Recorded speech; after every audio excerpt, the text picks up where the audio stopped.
Welcome back everyone to Ill-Omened Skirmishes with Pineleaf and also with Pineleaf, where we are going to find out what the next series of skirmishes we're going to run. Could I take a moment of your time? Pineleaf, I've heard tell that the harbingers of the dead have been spotted by the elves encamped outside of Dol Guldur. There's no telling what we'll face in that old tower, but I know we can do it.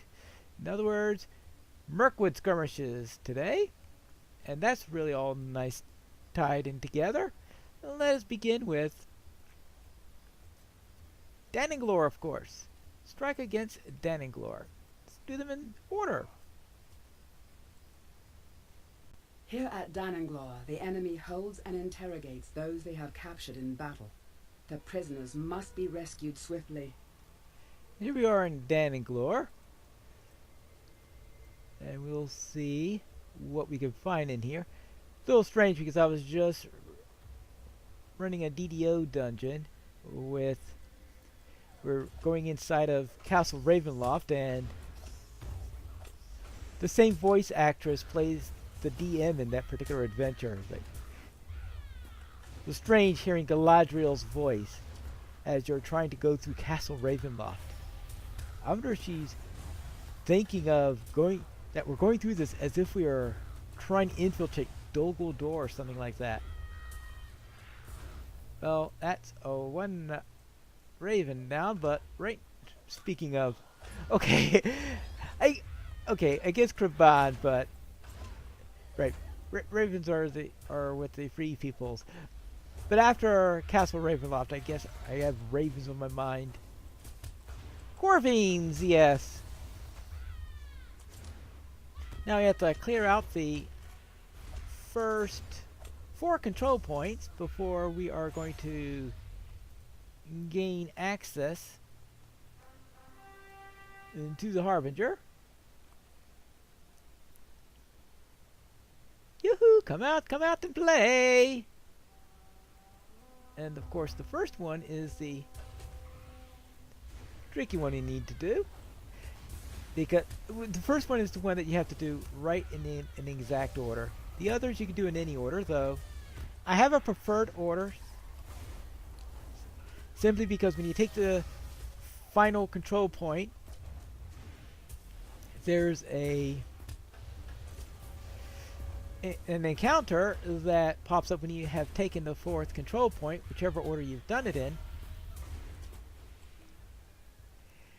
And if you're out here, and it circles the courtyard, so if you happen to be out there when it starts circling, and you have those counterattacks coming across when you do the encounter, it's not fun. So therefore, I usually arrange for that to be my 4th control point. Now these flame things, they tend to be a real pain when you're running in a group. Fortunately, they don't have a reflect when you are in solo, which is great that you don't. So they do have this aura that's still a little bit annoying. But nowhere near as annoying as that reflect, that's for sure. I think most of the annoying thing you get in solo are these shriekers when they decide to do their stun on you. Blah! I don't like stuns. I don't like stuns at all. Good. Now, let's see what we got. Oh, we got Ruingalad! Speaking of reflex, maybe we'll just forget about Ruingalad. That's a real nasty encounter to have to face. But it is just a... Ruingalad operates just like all those fire grims. Actually, I have no trouble with Ruingalad on this character, since I am a warden and I can heal myself. The annoying thing about Ruingalad is it takes time, and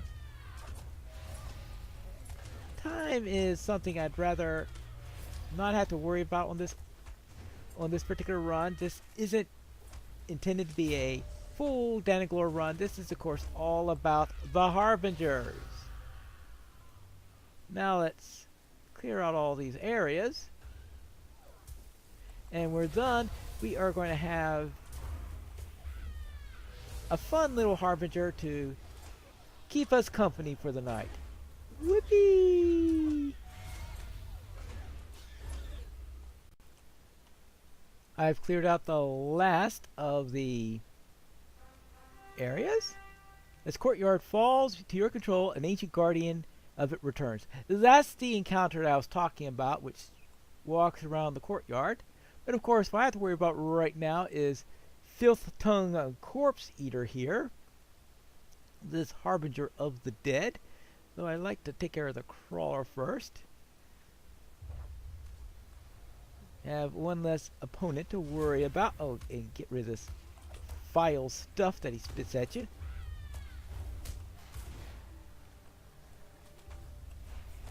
Hey, hello, hello. This tasty hobbit, not that tasty hobbit.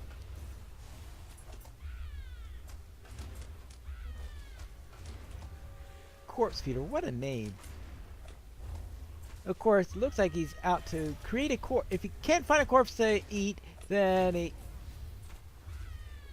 goes and looks for a corpse. Something living to turn into a corpse, I guess. Oh, what big mouth you got. That really looks nasty. Looks like it's all mouth. It's all mouth and gullet. I guess that's a snake would be similar in that regard, right?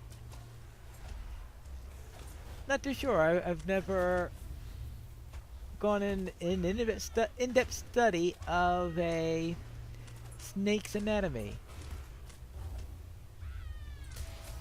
But one more of these things, and of course I need 4 of the 5 today, since there are 5 skirmishes, and whenever there are 5 skirmishes in the list, you must complete 4 in order to take care of it. Ooh, anything interesting here? Just silver, but that's reasonable. Oh, I suppose I might as well take care of this guy while I'm at it. It's not exactly like it's Ruingalad or anything like that. Oops. Oh, there, I thought I had missed. Well, I think we don't need to see the rest of Dananglor for this, so I will meet you inside of Fungalhad and see what we have there. As soon as this guy does the polite thing and dies, oh yeah, it's a bit of a reflect too, and that is from Common Westernness and Ancient Dwarf make. Whee!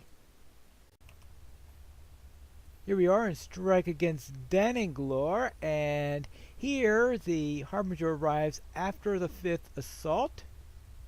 Right down there, next to the road, near the east point where that, and we got Durline Blacksong. Ooh, yippee. Let's deal with his white here. Then we can... Oh, that didn't work out too well.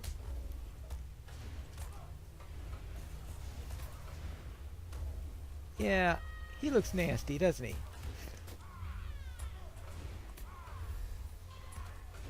But this is, of course, Strike Against Dananglor, and this is a relatively good place to have the Harbinger appear in a defensive skirmish. When you have a quest ring over the quest giver's head. Well, while I'm doing this, I should note that in Way of Smiths, they did move the timing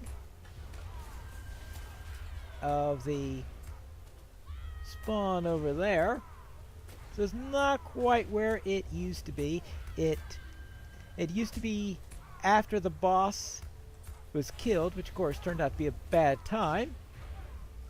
So instead, it now pops up right after you finish one of the assaults at the beginning. One of the 2 assaults that are down there, the one there, they appear all on the left side. Unfortunately, if the left side one is first, then you have this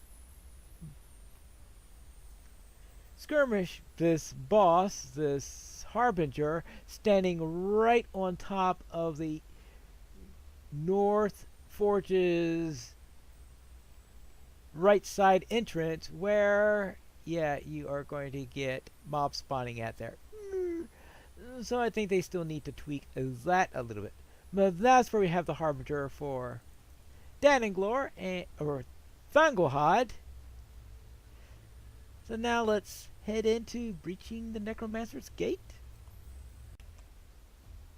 That last segment, of course, was in Protectors of Thangolhad, not in Strike Against Dananglor. It's the first section that was in Dananglor.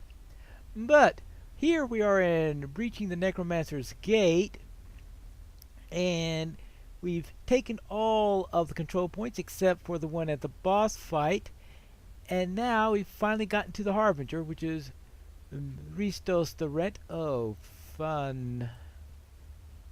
Not exactly thrilled about the ones that have the hands and all that stuff, but the trouble is, of course, is that our boss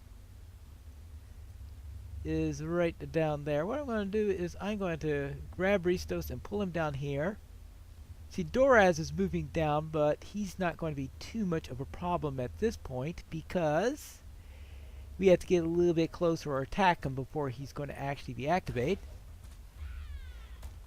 Oh, we'll have time to fight this guy before he starts doing whatever he does. See, the Rent, he just stuns rather than doing that stupid fear effect that the Cloven has. They're both annoying.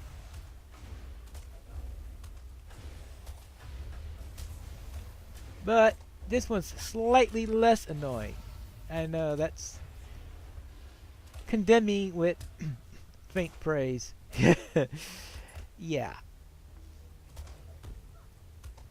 Well, he's going to do that a few times, unfortunately.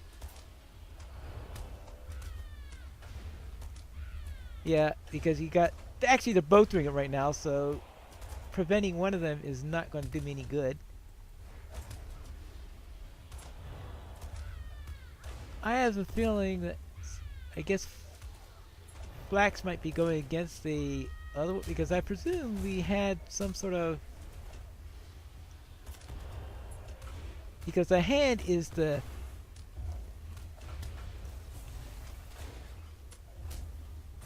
is part of Ristos the Rent, rather... Oh. Oh.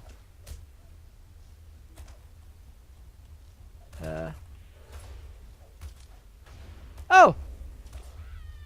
I was going against the wrong arm!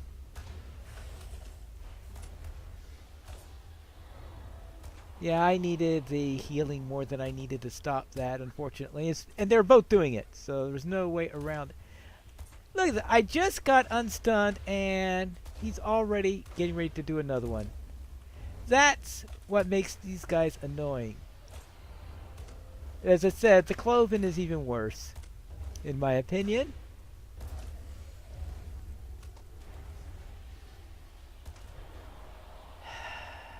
I hate stunning effects. And you know, the only thing I hate worse than stunning effects, make you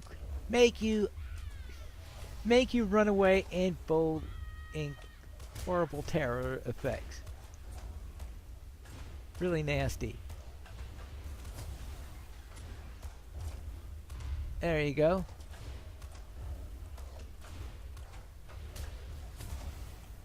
Hey, I actually managed to stop both of them that time.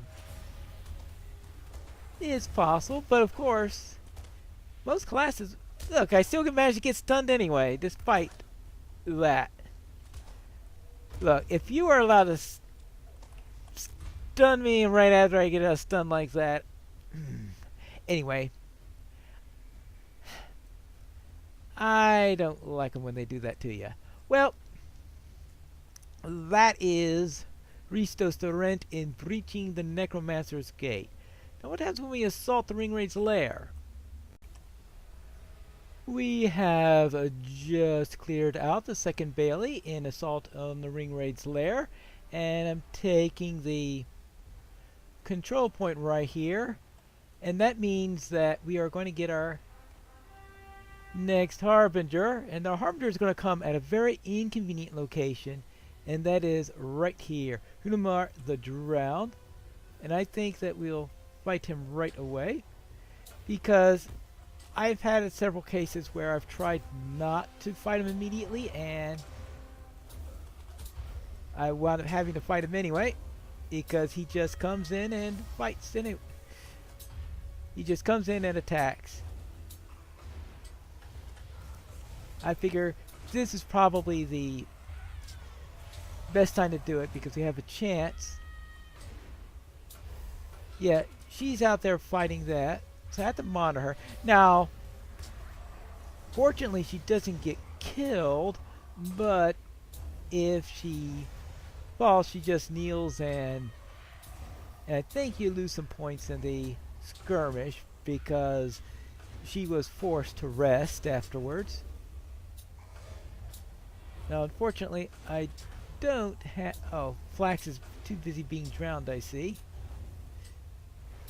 Sorry about that, Flax. But unfortunately, I can't... Ouch!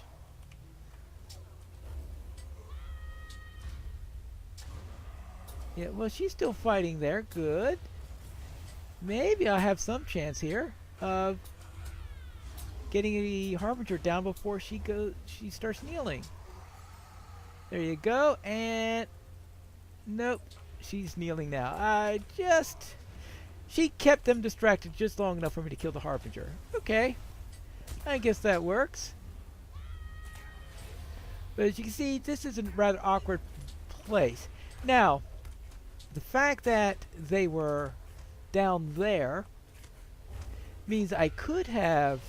The counterattack came from downstairs, so I was unlikely to have gotten the Harbinger activated then. But the second one could have, as this one has, come from up there. And in that case, if it comes from up there, it's pretty much impossible to avoid bringing them in. I think I did manage that once in a solo run, but in a raid, I think we tried our best to... And nope. Actually, I think it was only a 6-player. But we tried our best to avoid it and couldn't do it. And of course, with the lieutenants, you don't want to be facing two lieutenants while you're working out, trying to fight the Harbinger. So I thought, let's go in, take it right away, just in case we get a spawn at an inconvenient location. I figure if I started early, I might have had an opportunity to save Sigilith over there. I think that's Sigilith. Yeah, that's Sigilith. Oh, hello! Hi, fancy meeting you here. Well, right next to it, so might as well take care of that then. So the idea there was to start as early as possible. That would mean the encounter would have to spawn and then arrive and all that before it got to be too much of a problem. Now, if you're in a larger group, you might be able to split the group and send a couple of people to help Sigilith. Maybe that could work. Especially if you have, let's say, a tank and a healer who could go there and work on that while you do whatever you need to do against the Harbinger. Yes, there you go. Oh, remember, that's right, this guy has a reflect. Now, well, it doesn't have a reflect against my primary weapon. There is the reflect potential against my shield, so that's something I have to take into account. But that was Norhador is down, the Harbinger is down, and that's it for Assault on Ringraid's Lair.